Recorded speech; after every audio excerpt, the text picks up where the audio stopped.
Welcome to the Gastlecast. We're glad you passed by. You get the right time. We had an all-time high. Funko's hot toys and charms on mine. Stick around, like, comment, and be sure to subscribe because life's a little better when you have some Chris and Heather. Hey, life's a little better when you have some Chris and Heather. Hey, life's a little better when you have some Chris and Heather. And remember, at these hour walls, we are together. Yes.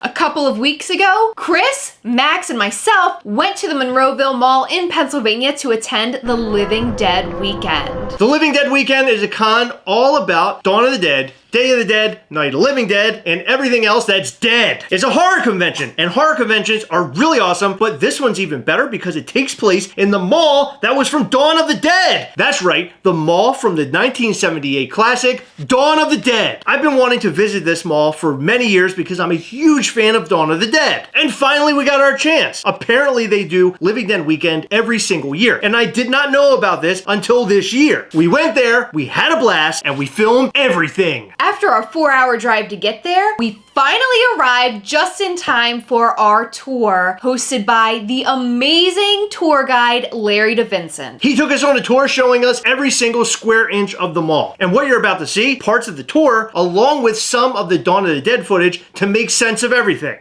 This tour was super interactive, and not only did he show us things that were in the actual movie, but he also reenacted a lot of the scenes. The tour was a blast. Check this out. Hey, what are we up to? Hey, we're on the way to the Dawn of the Dead Mall from the Dawn of the Dead 1978 film, Monroeville. They're having a Living Dead weekend. Hey Max, are you excited? Are we there yet? We just left the house.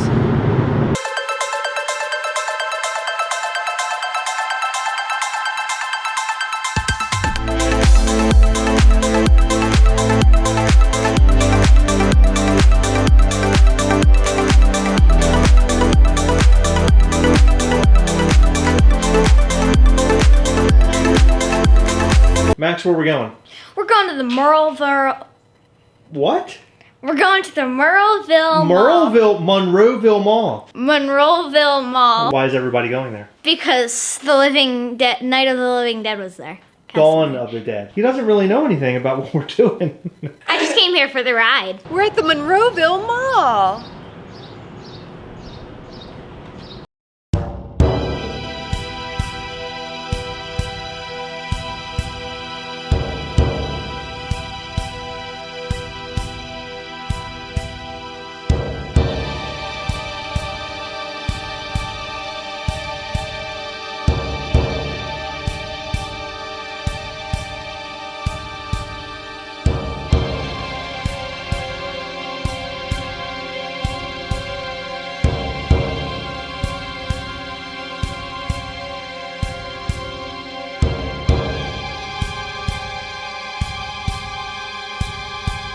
Well, as you get closer, you can hear. It's what you hear in the movie.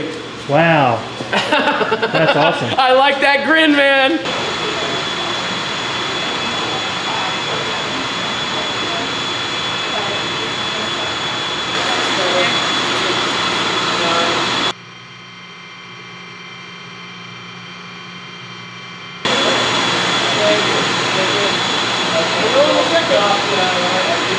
That's cool.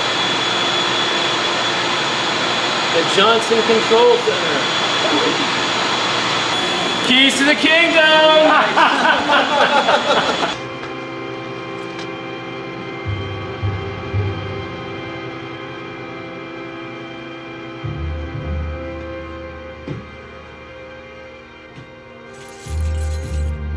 Keys to the kingdom. If you remember this place from the movie, you recognize that sound. Also, at one point, Steven is being chased by a zombie in here, and they come across from one another. And the funny thing is, that happens right here. Steven would have been over there, zombie would have been over here. Who wants to be a zombie real quick?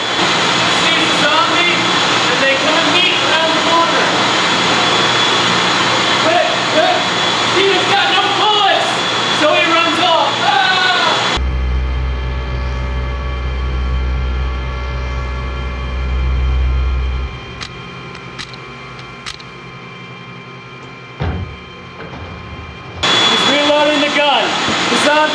him, he swings around, falls down, and the zombie's coming towards him.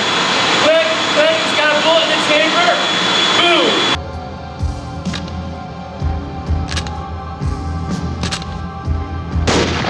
Kevin Christ, who owns the Living Dead Museum, he bought that motorcycle within the past 6 months and had it restored. And we are having photo ops with Tom Savini in the sidecar, like in the movie. And that spot in the movie where he was in the sidecar happened right through here. So he's in the sidecar in that very motorcycle that's upstairs, and he swings his machete in and cuts off the zombie's head. So he's in the sidecar and he's like, woo! He does it right through here. This is where the Ice Palace was. It was called the Monroeville Ice Palace. It was removed from the mall in 1984 to make way for a food court. The blood pressure machine was right here under this set of escalators. And if you look at the background, you'll see a sort of like stone wall, which was part of JCPenney's, which was right there. There are 2 bridges in the movie if you're paying attention. The main bridge that you see most of the time is what I call the dark railed bridge because it has dark railings, and it's where they have the pie fight. That bridge would have been right here as we stand here. They would have had the pie fight directly where I'm standing. So there's a rock wall with flowing water, comes to the bench, and he's like, we took it, it's ours. We took it. It's ours. He starts firing on them, and then they start shooting towards him. He gets up from around the bench and he comes here. And you can match the marble patterns here. You come around, Steven's got his rifle, and he's looking as the bikers are coming around. And you see a ricochet off the column here, but you can match that pattern. The second bridge, I call it the light railed bridge because it has a lighter wood. In the movie, you will see it twice. You will see 2 shots of it with zombies strewn about after the cleanup. You know, they had the hunt, and all the zombies are laying on that bridge. And the fact is that that was the last remaining middle piece of the mall. There's sort of foliage and sort of ponds and things that were in the mall. That was here until 2015. You'll remember in the movie, the first set of doors where we started is the first set of doors that they locked off. Second set of doors is actually right here. But you're going to say, Lar, weren't we just downstairs and now this is upstairs? How did the car get up here? Movie magic, because there's no way it could have. They were driving around downstairs and now they appear up here on the 2nd level. So the car comes down here, parks right here. Peter gets out, Steven gets out. And this is where they have their talk. And he's like, we'll get it all locked off. Going on a hunt. In the movie, you will remember lots of shots of the clock tower. They would have been directly from here. Even during the end credits, you could see shots of that clock tower and zombies just walking about the mall. The clock tower would have been dead center here, and they would have had a camera just facing the clock tower. Interesting fact about this top part here until we get to the center. Nothing else was filmed in the movie over here. For some reason, maybe a lot of the stores didn't want their, logos and things to appear in the movie. Who knows? It's usually something like that. So nothing else up top over here was filmed until we get to the center again. All right, a lot of people watch the movie and they wonder, where did that arcade, where was that in the movie, in the mall? Behind me is where the arcade was at the time of the filming of the movie. It was called American Amusements at the time. Over the years, it had many names. In fact, one of the names was Tilt at one time. They all come up to the railing here, and you see them in their fancy fur coats, minks probably. They had built a scaffolding, and they put the camera on a scaffolding so they could get that shot of the heroes walking up. And you see the JCPenney's logo behind them. But then when they got the close-ups, they moved over here. The crew was in front of them here, and this is where they gave the speech. When there's no more room in hell, the dead will walk here. This is the original floor from the mall. This is the new. Everything past here would have been JCPenney's. So in the movie, you remember, Peter is being shot at on the 2nd floor. He actually runs from a store called Camps over here, and he's like, All right, damn it. Now we've got a war. He's over here in the storefront, and he runs this way. And then Tom Savini gets his water bottle shot out of his hand by Peter. He comes upstairs, and then Peter is running across over here, and he does a roll in front of the hallway. I'm gonna do it for you. Let's get over here. I'm gonna do a roll through here, make sure I have a clear path. Peter is being shot at by the bikers, and he's got his gun. And he runs through here, firing.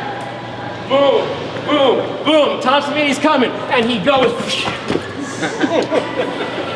Tom Savini's coming, and he's ready to shoot, and they go hide by the side there.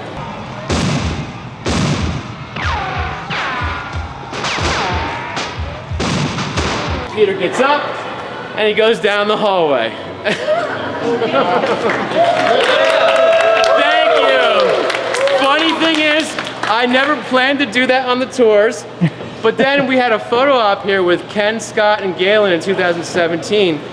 And they were standing here getting ready for the photo op, people to take photos with them, and I just said, you know, I'm gonna try it. Oh, perfect. I said I'm gonna try it, and the first time I ever did the roll was in front of Ken Forey right here. And he's like, better you than me with my knees. This is my buddy, we'll call him Flyboy. He's gonna do a recreation for us.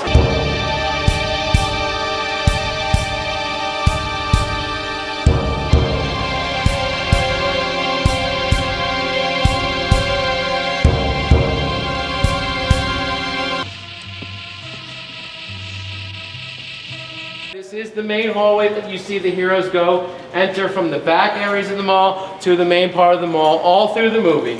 So they would have come through this set of doors here, and when we're all gonna go through here, you'll see it looks like it does in the movie, except it's now painted brown on the bottom, but it's the same hallway.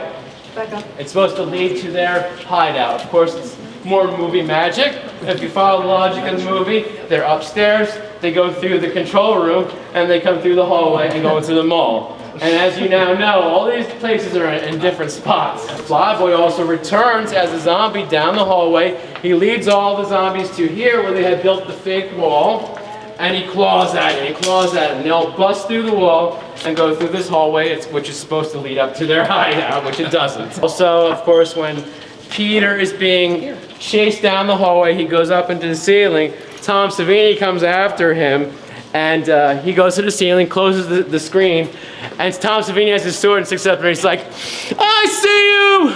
Shut him down. We are now the zombies that are coming back to the hideout. We're the zombies. I don't want to be a zombie. And actually,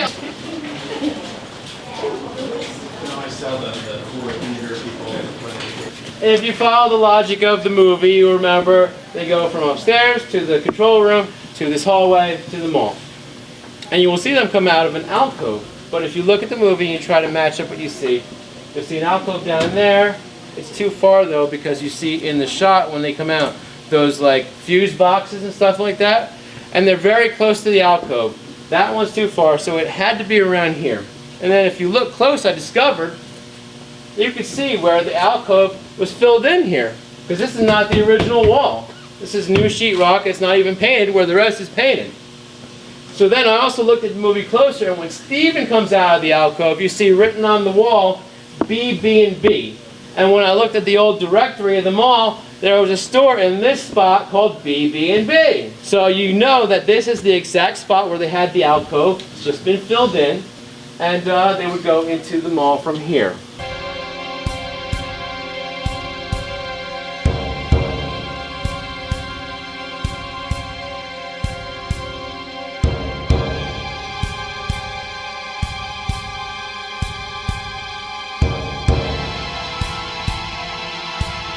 All right, you're gonna say, Larry, we know the movie. Wasn't there a door right here? And you are correct, okay? 2012, I came here with Mandy. She is the show co-runner and creator of the museum alongside with Kevin Kreis.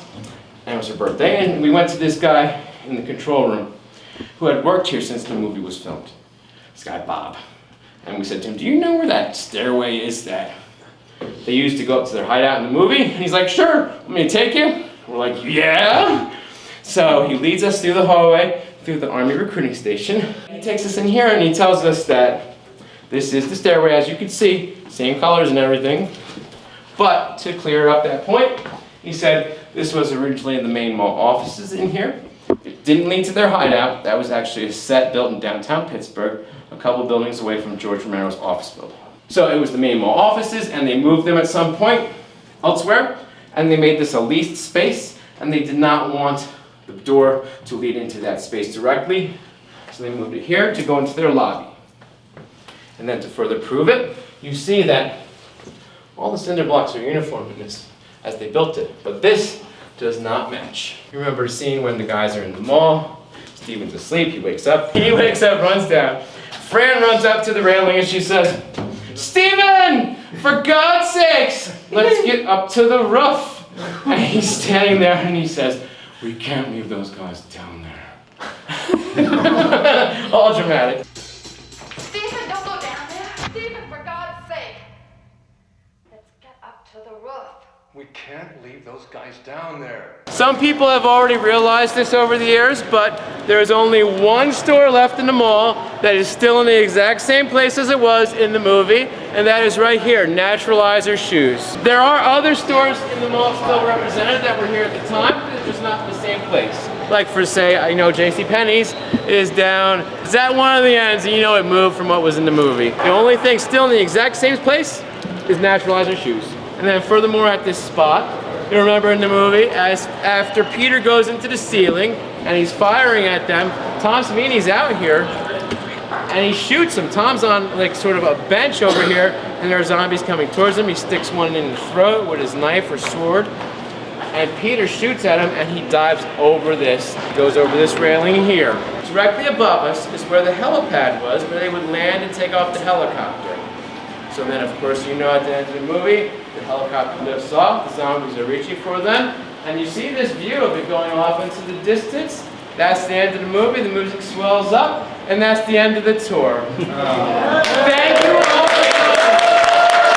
Okay, so the tour was on day 1. Day 2 was all about walking around the con and seeing what they had to offer. We walked around the con, checked out all the vendors and all the cool stuff they had to sell, got some really neat autographs from some awesome people, and I also returned a pair of pants to American Eagle. That's right, the mall actually is an operating mall. When we got there, I didn't know if they would shut down the mall for the con. It was actually running. There were people shopping and walking around the mall. Yeah, it was sort of bizarre, but really, really cool. I've never been to a con that was more than just a con. We got a lot of autographs while we were there. So after you watch this footage, we'll show all of that off. And even better, somebody pulled their t-shirt off and handed it to Heather to give to me. And I'll tell you that story as soon as we come back.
Space experts being consulted about an Earthbound emergency. So far, all the betting on the answer to that question centers on the recent Explorer satellite shot to Venus.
There was a t-shirt that I really wanted at the con. It was the Living Dead Weekend t-shirt, and I didn't know where it came from. We checked out all the little kiosks and stores that were inside the mall. We could not find this t-shirt anywhere. So Heather decided to walk up to somebody and ask them where they got their t-shirt. Well, it turns out that you had to purchase the VIP tickets for that weekend to receive the t-shirt. And that person was like, well, my husband already has one. Here. And handed me their shirt. So Heather got a shirt off somebody's back. I did.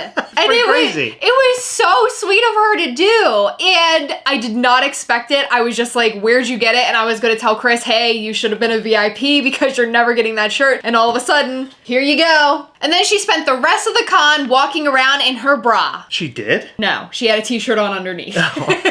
So the shirt that was handed to us was this Living Dead Weekend 1990, another one for the fire shirt. A big thanks to the person who handed us this. And I just want you to know I'll be wearing this shirt a lot. This thing is f***ing awesome. I'm so glad I was able to get one for you. I'm so glad you stole it off somebody's back. I didn't mean to. So I got this awesome poster from Ken Forey's table, who played Peter in the film. He wrote, "To Chris, I will always protect your family, amigo. Ken Forey." I thought that was pretty great. This was also signed by special effects legend Tom Savini. And then it was also signed by Jim Crut, who played the helicopter zombie. Now, the helicopter zombie is sort of a big deal to me and my mom, because when I watched this film with my family as a kid, we always pointed out the helicopter zombie, and my parents always said he looked like Frankenstein. So that was like a joke between all of us. He did have a really tall head. Yeah, I got something really cool from my mom also. So I got this The Dead Walk newspaper from my mom from the Day of the Dead film. The reason why I got this for her is because she had me watch Day of the Dead when I was a kid. It scared the shit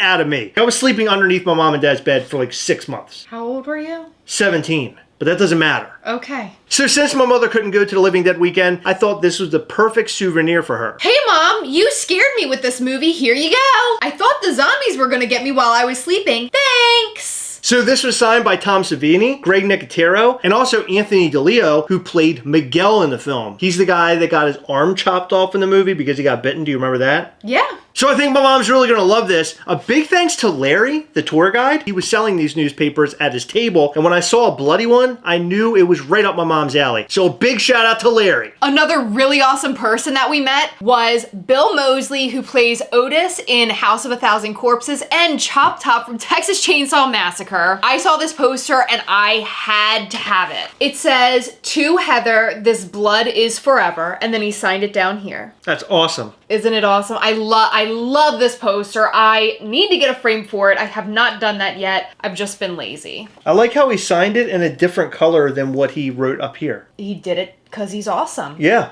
Okay, so these are my favorite things that I ended up getting signed. Back in March, as most of you know, we went on a road trip, and one of the stops that we hit was Sonoy, Georgia, where they filmed The Walking Dead. Turns out we were actually there for the last 2 days of filming ever. Greg Nicotero and Norman Reedus own a restaurant less than a block from the walls of Alexandria, and each night Chris and I ate there because they have fantastic food. We left on Thursday, but we found out that on Saturday, Greg Nicotero and Norman Reedus were both at Nick and Norman's. We were super bummed that we missed out meeting them, so when we found out that Greg Nicotero was going to be at Living Dead Weekend, we were super excited. I took 3 different pop boxes, and my plan was to just have Greg Nicotero sign his favorite walker that he worked on The Walking Dead. And he chose this bloody prison guard walker, and his reason was that not only did he design this zombie, but he also directed the episode that this walker was in, which I thought was a really cool reason to choose it. Well, it turns out his prices were so inexpensive that I just said,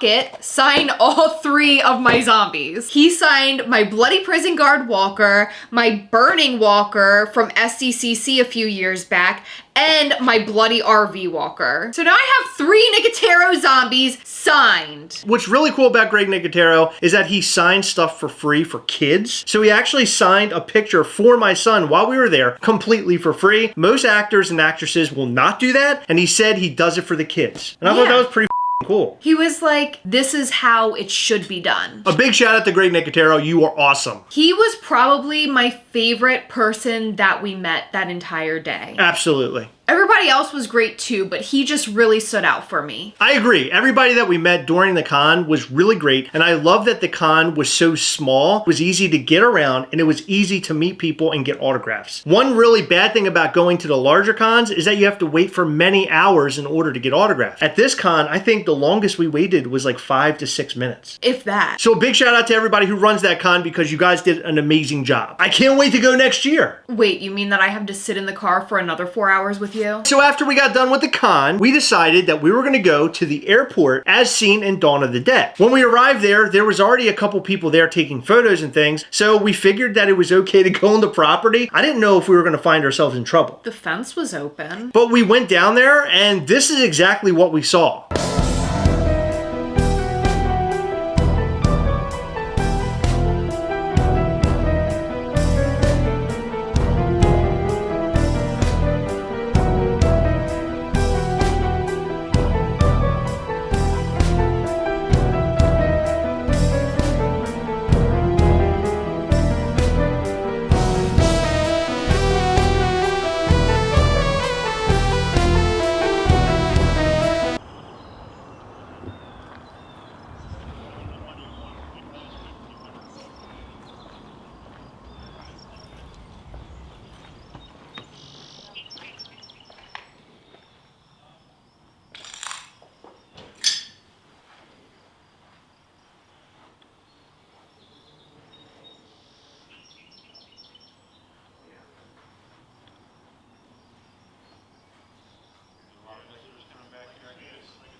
There's like mold and stuff and all in this place. Yeah.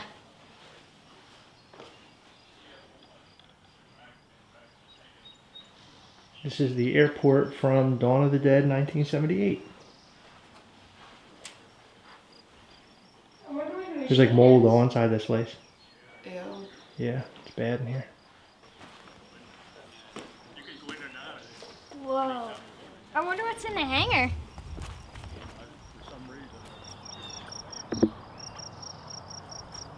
We are at the Dawn of the Dead airport and helicopter pad. Do you want to see my trick? Yeah.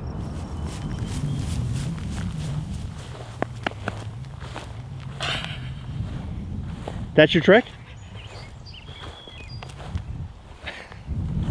So the airport's pretty dilapidated. Apparently, they're going to be taking that thing completely down because somebody just purchased all of that land. So if you don't get there this year, you may never see it in person ever. So Heather, what was your favorite part of the trip? Meeting everybody that we got to meet and the awesome tour. Yeah, I was going to say the tour. The tour was really great. So if you ever go to Living Dead Weekend, highly recommend that you check out the tour that they have offered there. It was $50 per person, which is pretty affordable when it comes to a long tour. It was 3 whole hours and we spent $100 between all 3 of us. Because kids are free. So if you're a Dawn of the Dead fan, Day of the Dead fan, Night of the Living Dead fan, or just a zombie fan in general, head over to Living Dead Weekend next year and check it out. Go and join their Facebook group. It's under Living Dead Weekend. Keep up with all the dates and attend. All right, it's that time again. Remember, as always, we are together, yes. We'll catch you next time. Bye.